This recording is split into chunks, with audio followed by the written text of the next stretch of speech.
Thank you so much, George, and thanks to all of you. I'm just astonished every time I come here. I love the exhibits. I think this place is fantastic. And then how many of you come, which is really terrific. So today I'm going to talk about a new book that I wrote.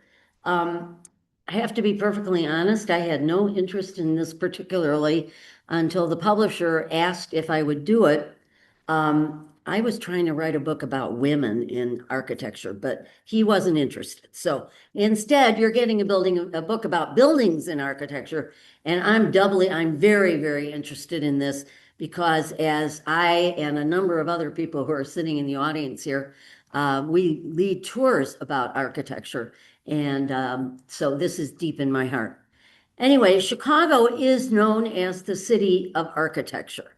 It is considered the birthplace of the skyscraper, unless you're from New York. They claim they invented it. And it's a museum. It's an outdoor museum of architect styles and different kinds of functions for all of these buildings. So this book is 82 of Chicago's greatest buildings. I'm saying they're 1 to 82. There are many more. I wish I had had more space, but that's that's the publisher's prerogative. Included in that collection are skyscrapers. Skyscrapers, for those of you who just think they're tall buildings, are actually defined as a building that has 10 stories and an elevator that'll stop. We used to have grain elevators that were just pulled up and then occasionally fell down. After Otis invented the elevator brake, we were able to put them into residential and commercial buildings. And so that's what the skyscraper is. You know, beforehand, they used to call them, well, I don't know where that came from. Okay. They used to call them cloudbusters, but we know them as skyscrapers. I also have a bunch of buildings in here that are historic landmarks. These are older buildings. They have to be aged 50 years older to be even considered to be a landmark. And they're landmarks either in the city of Chicago or through the National Register of Historic Places. I have one or two of what I'm calling revolutionary designs, things that change how we either live or work in some of these buildings. And then I have hidden gems. And to me, those were the ones that I just found out about, but I discovered when I was trying to sell, quote unquote, sell the book to the television studios around the city. They would say, I don't want to talk about skyscrapers. I don't want to talk about landmarks. Everybody knows that. I want to talk about hidden gems. And I said to my husband, you know, there aren't that many hidden gems. How can you parcel them out to all these people? But turns out a hidden gem is something that you may not know about.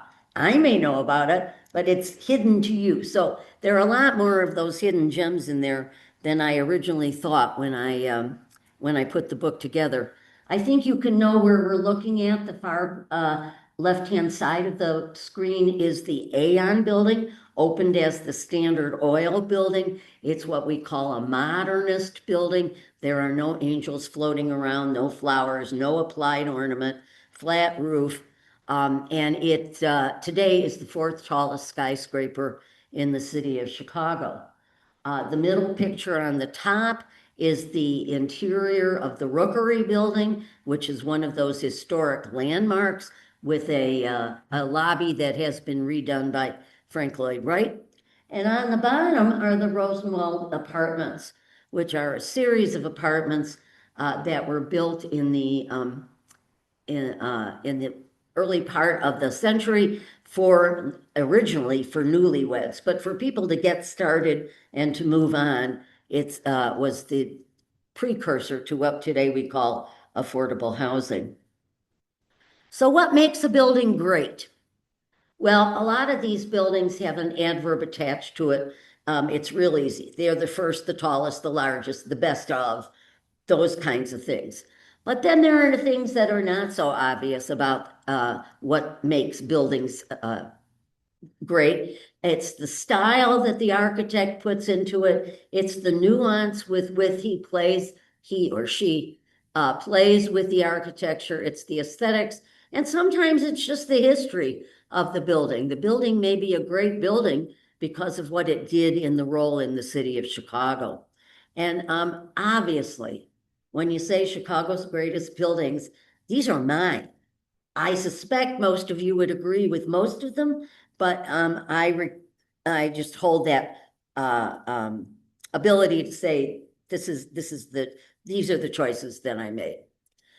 So not all the buildings in the book are skyscrapers. I had to figure out what kinds of buildings were great, and I have to say, made an effort to go into all of the neighborhoods rather than solely staying downtown. I think most of you are aware of downtown Chicago. You either worked in it, you visited it, you go to the theater, I don't know. Um, uh, but if we just focus solely on that, we really don't get the feeling about Chicago and how unique Chicago was in that it starts so many different architectural movements through the eras. Not all of the buildings are downtown either, because a city is what a combination of all of its neighborhoods and what goes on in its neighborhoods. But I did limit it to the city. In some other books I've done, I talked about, for example, the Baha'i Temple in Wilmette. And it's a spectacular, fabulous building that you could call great. But if you start doing one of those that just happens to be a little outside the city limits, well, then there's the Unity Temple in Oak Park that just happens to be a little bit outside. And you start going, and you forget about the fact that this is really focused solely on the city. So they're all within the city limits. And I limited myself to commercial or residential buildings. I don't have any of the churches. I don't have the monuments, particularly, I got one monument, but not the ones where it's just a freestanding monument, parks or sites. All of those could be a book unto themselves, something I'd have to talk to the publisher about, but there's just too many of them and too much. So focus solely on the commercial and the residential. Okay, so the first ones are soaring skyscrapers. And these just happen to be a few of my favorites. The one on the far left is right at the curve of the river. It's a Cone Pedersen Fox or KPF architecture firm that was done in a contemporary modernist style. And that building is fantastic because every time you look at it, it is different.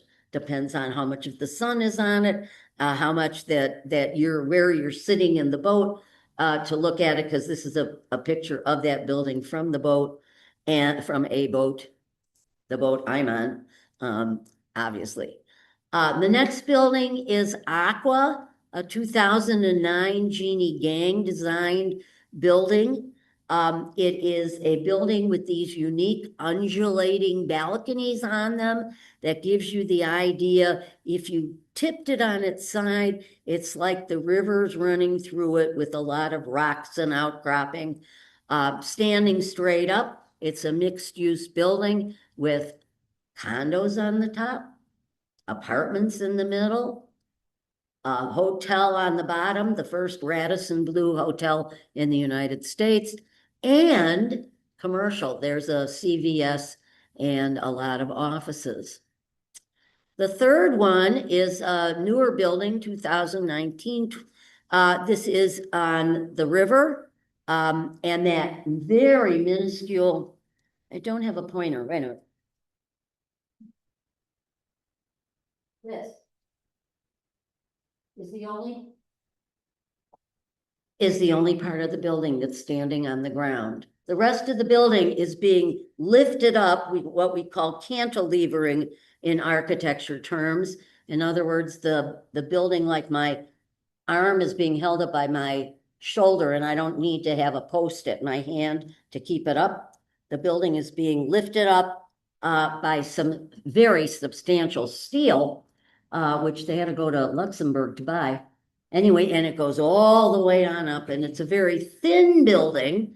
And one of the newer kinds of skyscrapers, it's called contemporary. And up at the top, it has something very fancy called a tuned liquid mass damper, which is a lot of architecture words for a big bathtub full of water, so that when the wind blows on this skinny column of a building, the wind goes woo, and the water goes swoosh in the other direction. Woo, swoosh. Okay, physics. Action, reaction. That's how the building stands up in the middle. I'm not a physicist. I can't do much more than that. Okay. And then the last one here is the is the Hancock Center, which is no longer called that because the Hancock Company's moved out. It's 875 Michigan Avenue. This is this style of building that goes around the world from Chicago. This is mid-century modernism. It is steel and glass. It's done on a rectangular grid. It's got a flat roof. It's probably the most popular skyscraper in Chicago. And a lot of people would probably tell you that it's the tallest skyscraper in Chicago, but it's not. It's number 5. I'll show you the ones that are above it. Here's the first one. I'm sure you're all aware of the Willis Tower. It was designed by Skidmore, Owings, and Merrill. But the key element here is the guy by the name of Fazlur Khan, who was an engineer who came up with what's called bundled tube construction.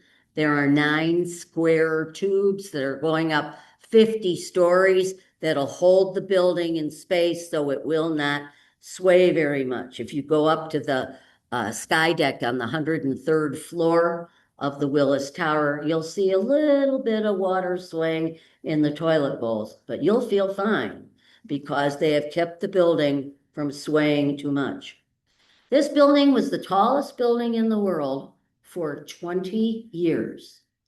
Today, it isn't even on the top 20 list, which tells you a little bit about skyscrapers around the world. We're not building them in the United States. There are only 2 buildings that are taller than this one. They're both in New York.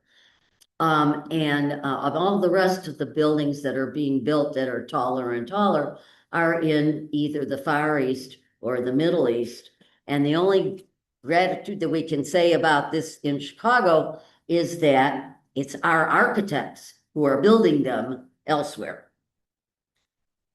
Case in point, the Trump International Hotel and Towers. This is the 2nd tallest building in Chicago. And the architect, Adrian Smith, is also the architect of the tallest building in the world, which is the Burj Khalifa in the United Arab Emirates in Dubai.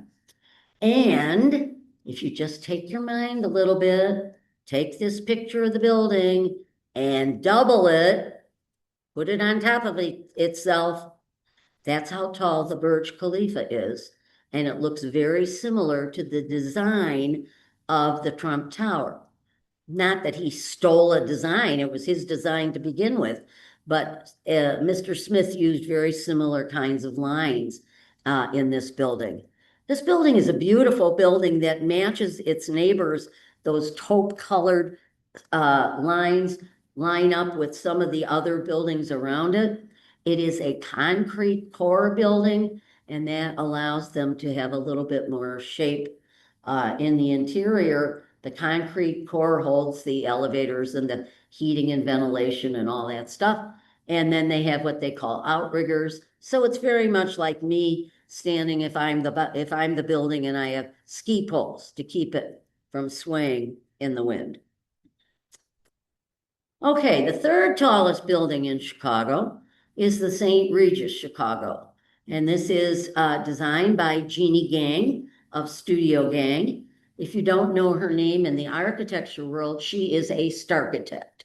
She's all over the world. In Chicago, there's a lot of buildings down at the University of Chicago that she has designed, mostly dormitories. But she's got a building on the High Line in New York, and she's got a building in San Francisco and a whole bunch of stuff. But she is based here in Chicago.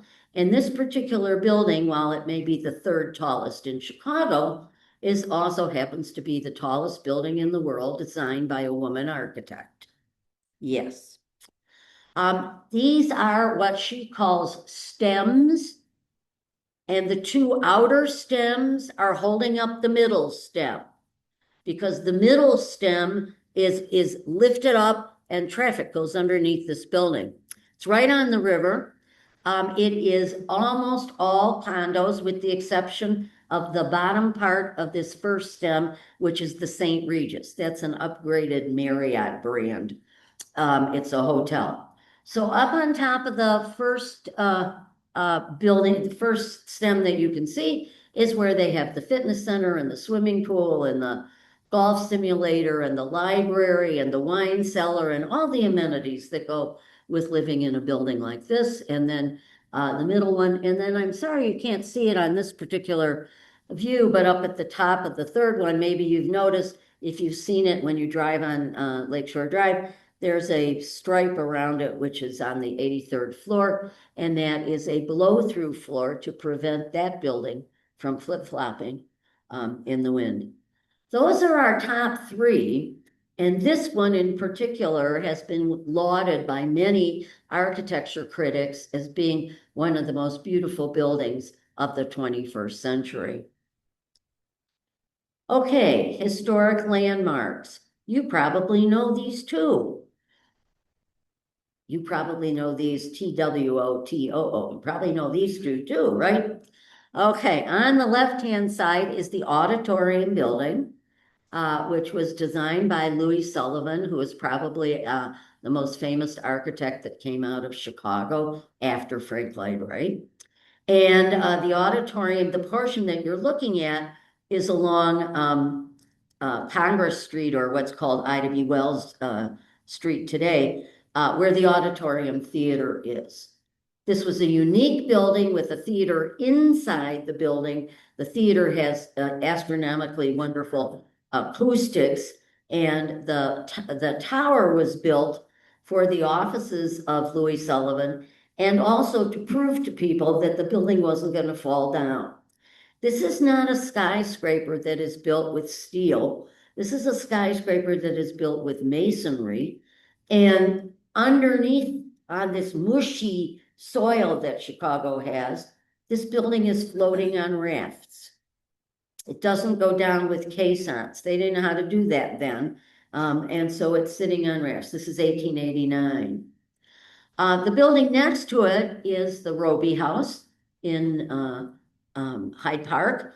This is Frank Lloyd Wright. This is Frank Lloyd Wright at his excellent best in creating the prairie style of homes, which was a unique and very revolutionary way to build a building. We used to build a building up with a roof on top. You know how the kids draw a box and then they put the upside down V on it, and that's a house. For Frank Lloyd Wright, a house was horizontal. It should meet with the prairie. And that this building at the Roby House, which is an open museum, by the way, nobody's living in it anymore. It has all of the features of what we like in a Frank Lloyd Wright house. So some of the other historic landmarks that you might know about is the Monadnock building, which is located right across the street from the Federal Center on Jackson. And it is the world's largest or tallest masonry load-bearing building. At the beginning, when we were building skyscrapers, we were building only masonry load-bearing. Masonry load-bearing means brick upon brick upon brick upon brick, which also means that the higher you go, the wider you have to get at the base. It's like a Lego set. Excuse me. If you put all your bricks just one on top of the other, they're very shaky. But if you put 5 bricks on the bottom and then 4 bricks and then 2 bricks and then 1 brick, you're going to get a tall building that's got a solid base. Well, here, those bases are about 6 feet across on the sidewalk level, 9 feet across down in the basement.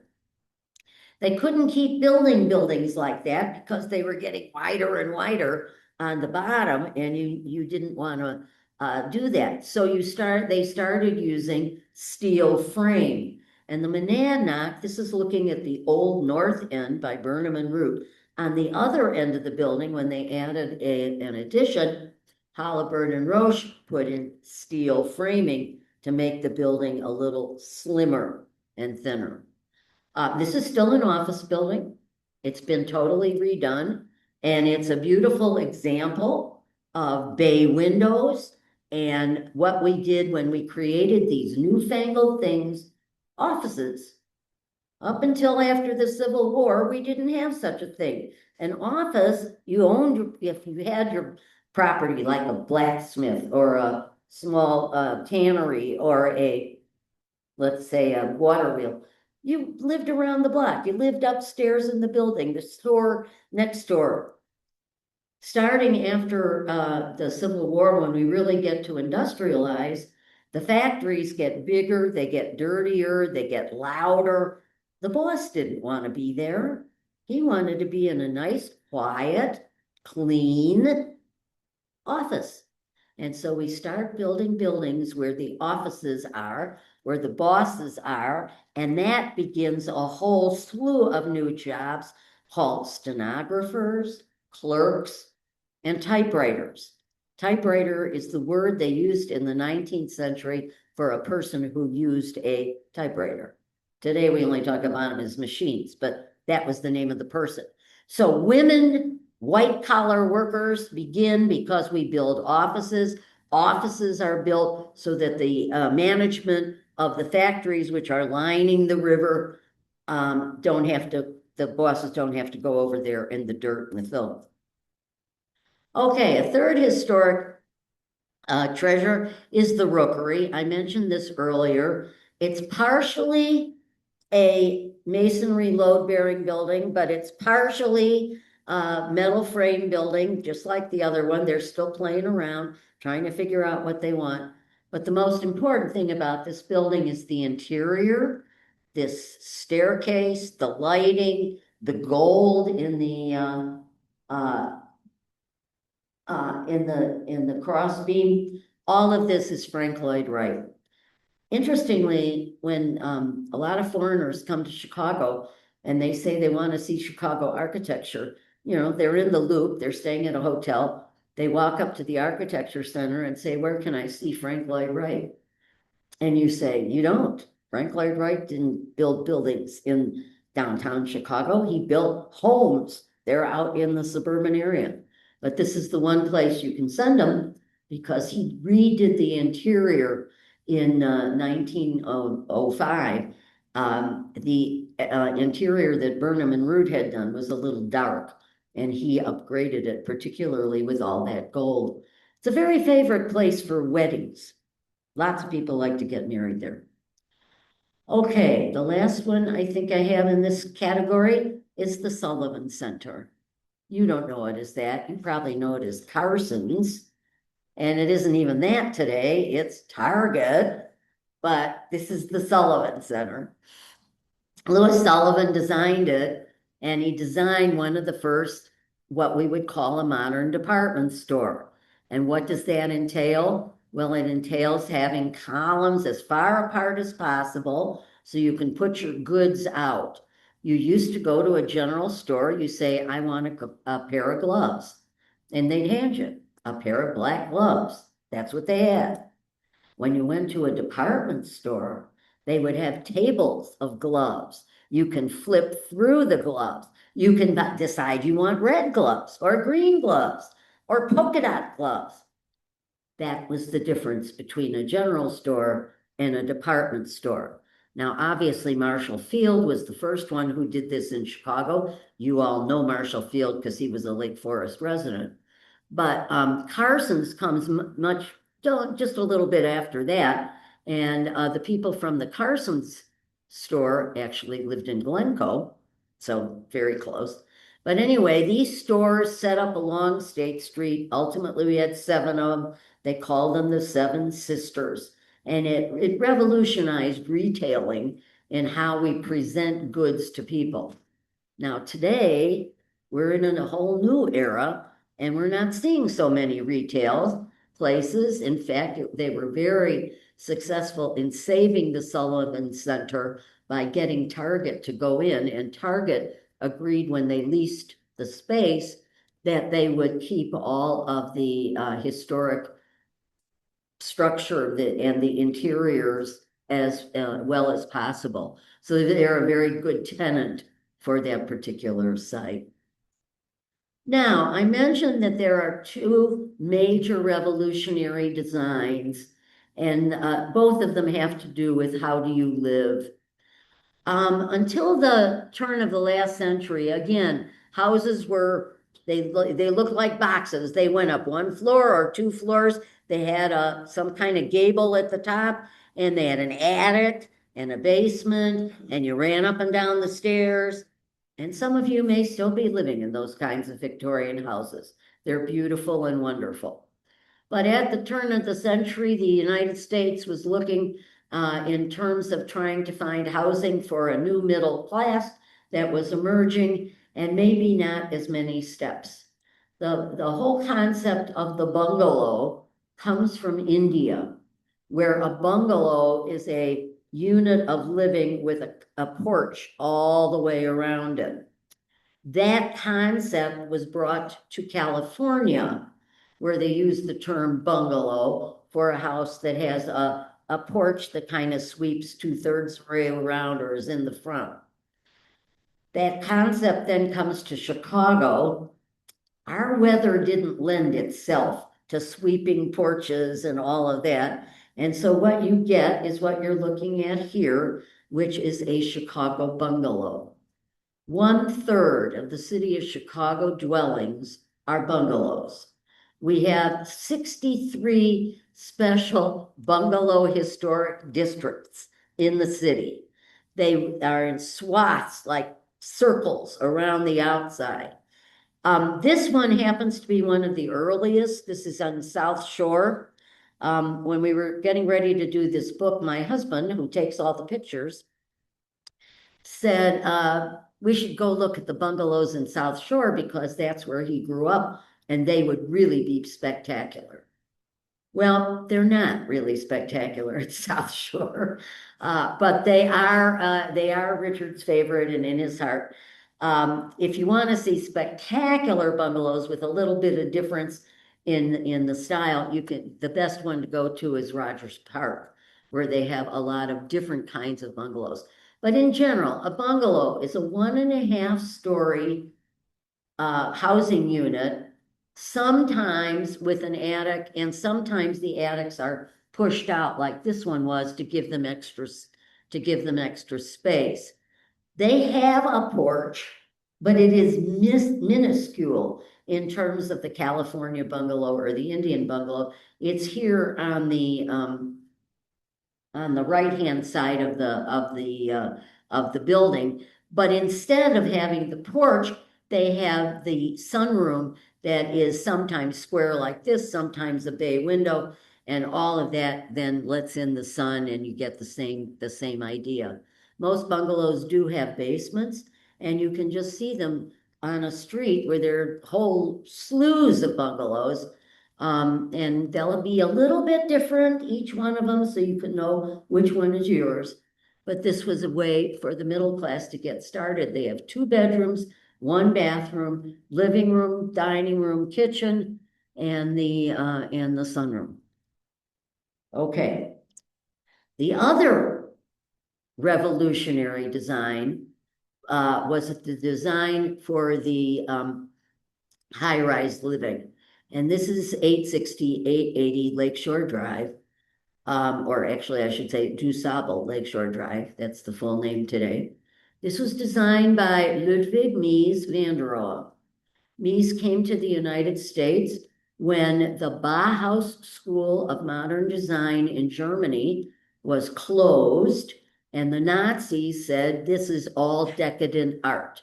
At that point, everybody who was involved with the Bauhaus pretty much left Germany, Mies had been the last dean at the school, and he came to Chicago, where he becomes the dean of architecture at the Illinois Institute of Technology. Today we know it as Illinois Tech.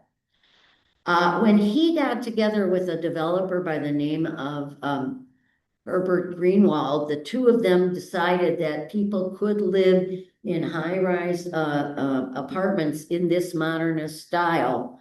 And they first did something in Hyde Park called Promontory Point Apartments, and then they did these.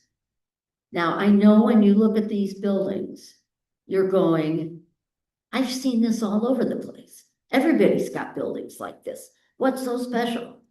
But if you were back in the mid-century, this was revolutionary.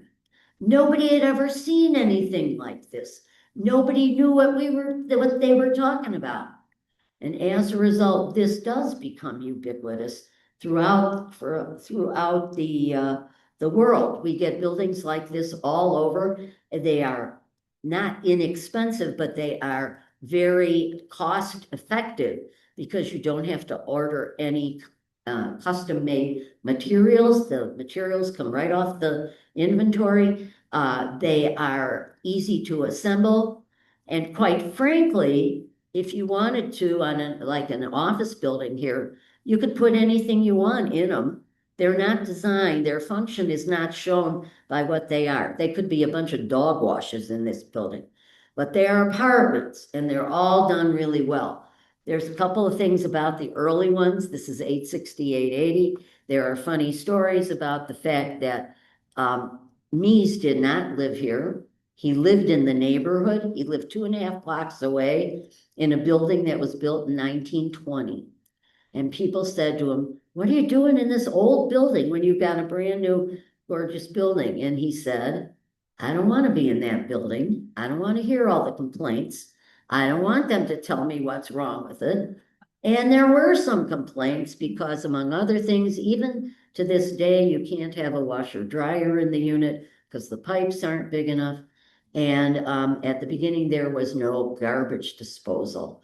Not garbage, yeah, the things you throw your garbage bags down, garbage chutes, and you had to take all your garbage down all the way in the elevator, which was not very pleasant. But the building itself is fantastic, the buildings. They are set not on a direct angle, they were set on a specific angle. Mies was said he used to sit on a sofa that they put right next to Lakeshore Drive and just look at the site until he figured out how he was going to position these. It has got all of the things that are typical of mid-century modernism. And to this day, they're very desirable places to live. Okay, so the next set of buildings are the best examples of. And in this case, we've got the best examples of certain kinds of style. The one on the left, anybody know what that is? Yeah, exactly, I heard it, Cook County Hospital. This is the old Cook County Hospital. Today it's an office building, but this was built at the turn of the last century, and doesn't it have every gewgaw and design that you can think of stuck on it? But it is a beautiful example of what we call Beaux-Arts style. This was looking back at Europe, looking at neoclassical. You've got a lot of columns. You've got a lot of ornamentation. The ornamentation is done in something called terracotta, which is the clay that's in your flower pot, but put it with some color on it and put in a kiln for 2 to 3 days. All that white design is terracotta. This building was set to be demolished, but they saved it, and it's an exquisite use of an old building for new use, all the doctor's offices. The middle one, anybody? No? Anybody go to UIC? This is the administration building at the University of Illinois at Chicago. It's done by Walter Netsch, and it's done in what we call a brutalist style. Brutalism actually comes from the French, where it means brut, which means raw concrete.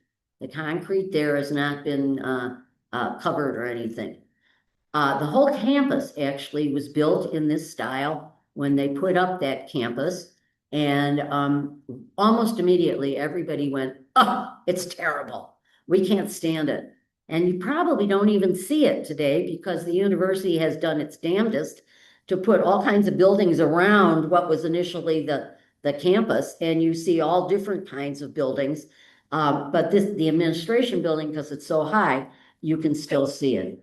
It's a great example of brutalism, but we don't have a whole lot of brutalism in Chicago because most people really don't go for that style. And then the last one over here, you may not know, but you may, this is 850, oh Lord, all right, I'll get it in a minute. This is a Skidmore, Owings and Merrill project that's right on the outskirts. It's 850 Fulton Market. And Fulton Market is a historic district of the old warehouses where they used to have the produce market and all of that stuff. And this sits just outside of the historic district, so they have the right to build a lot higher and wider. This is an office building. Those crisscrosses that you see.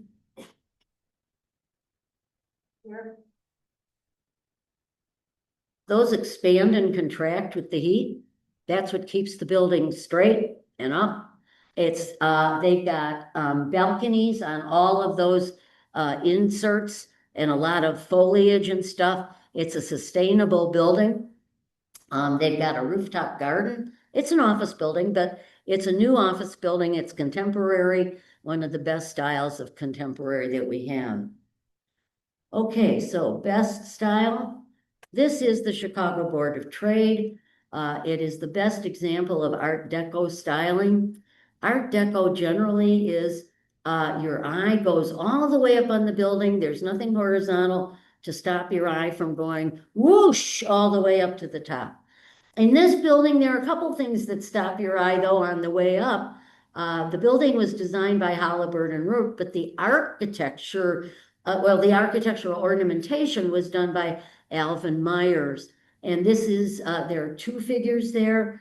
On the one side is the old world and the wheat that he's holding. And on the other side is the new world and corn. And of course, the Chicago Board of Trade trades grain. So there are the two main grains that they're trading. Up on top is the eagle of the Union. And then there's the clock. The interior of the Chicago Board of Trade is phenomenal. Whoops-a-daisy, I did something wrong there. Okay, it's phenomenal. I would certainly recommend you go visit it. They now have a new museum in that building talking all about the Board of Trade. Chicago Board of Trade started in 1848. It is one of the reasons why Chicago was such a powerhouse metropolis. Okay, the Harold Washington Library Center, you may have seen this. This is Thomas Beebe's architecture style. He's from the firm Hammond, Beebe and Babcock. And, you know, I just use the word funnest. I don't know what else to say about it. It's a fun, laughing kind of thing. But this is what we call postmodernism, after modernism. It's not the sleek black and glass that we saw in mid-century modern. It's what comes after. And here he's got three owls up at the top on the triangular pediment. Owls because it's a library, and it's red brick, and those wreaths come all the way down, and they're all full of corn, and on the bottom is a face, and that is the goddess of Ceres, the goddess of corn, a reference to the Chicago Board of Trade. And then on the left-hand side of the slide, you see there's an all-glass wall. It's a very modern building. It just has this very fanciful facade on it. And it is the largest open shelved library in the United States, publicly available. Okay, hidden gems. You know, it should say ever seen or heard of these. Sorry that the slide got in the way. Anybody know what these buildings are? Let's start on the left-hand side. What? Donnelly, yeah. I don't know who said Donnelly, but that is the old R.R. Donnelly plant. That's where they used to print up the white pages and the yellow pages. When I do the river cruise, I have to explain what white pages and yellow pages are. I think you guys know. Yeah, yeah. But today it's a huge data center and it's a very lovely Art Deco building. Your eyes go straight up. They've got a lot of medallions and markers on there. And it's right down, it's in the neighborhood of McCormick Place. I'm fairly certain you don't know where this place is because it's on Ravenswood Street in Chicago. It's called the Yannell Residence, but it is one of the first net carbon zero residences in the city of Chicago. In other words, they are using geothermal for heat. They have radiant heating. They reuse the water when they flush with gray water. And that the fact that the roof is in that wing shape is because they've got solar panels on it and they have solar energy. This building does not leave a carbon footprint. It was designed by Doug Farr and it opened sometime in 1980, but it's a private residence, somebody's house. The third building is one that I find most Chicagoans don't know because it's almost brand new. This is the new Chicago Park District headquarters. It's in New Brighton, which is a neighborhood that's out to the south and west. But it stands like that in the middle of a field, and it kind of looks like the old grain elevators or even the wheat shaft that were the wheat that was in the middle of the field. It's on one side, it's curved and it's the headquarters for the park district, and on the other side, it's the field house for that particular park. Some other hidden gems that you might be aware of is on the left is Carl Schurz High School, which was designed by Dwight Perkins, who is considered the father of modern school architecture.